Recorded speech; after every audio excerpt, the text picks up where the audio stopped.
Bienvenue à notre jeudi de partage intitulé « Je suis un privilégié ».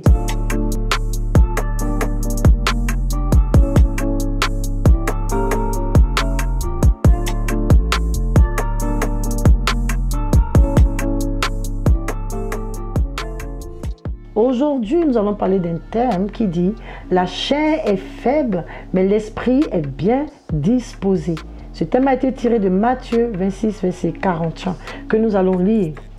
La Bible dit « Vous n'avez donc pu veiller 1 heure avec moi. Veillez et priez afin que vous ne tombiez pas dans la tentation. L'esprit est bien disposé, mais la chair est faible. » Voilà, c'est Jésus qui s'adressait à ses disciples parce qu'ils n'ont pas pu veiller avec lui. Il a bien précisé que l'esprit est bien disposé, mais c'est notre chair qui est faible. Cette parole de Jésus est devenue une expression française qui est utilisée par les non-croyants et les croyants pour dire qu'on est incapable, pour dire qu'on n'y arrivera pas, pour dire qu'on est faible devant une situation. Il est très important qu'un enfant de Dieu qui est né de nouveau réalise qui il est devenu. Il a reçu l'Esprit de Dieu. Et l'Esprit de Dieu qu'il a en lui le rend capable. La Bible dit dans 1 Jean 4, 4, « Vous petits enfants, vous les avez vaincus, car l'Esprit qui est en vous est plus grand que tout esprit dans le monde. » Alors de quoi nous parlons?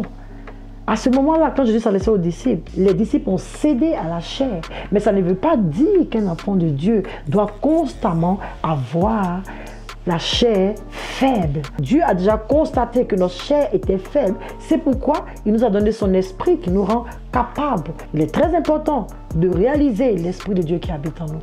De là va dépendre notre victoire ou notre échec.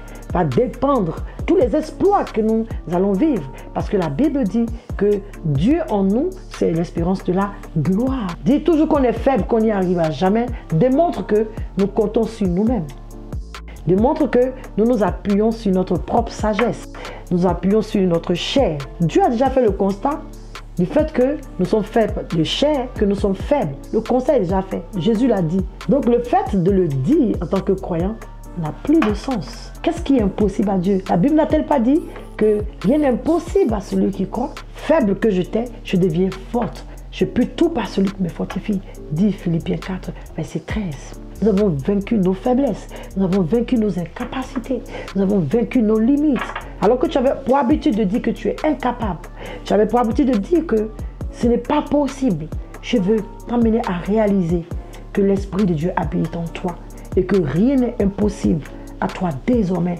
Déclare avec moi, je peux tout parce que l'Esprit de Dieu habite en moi. Je suis capable parce que Dieu peut tout. Je suis un privilégié. Sois béni et à jeudi prochain.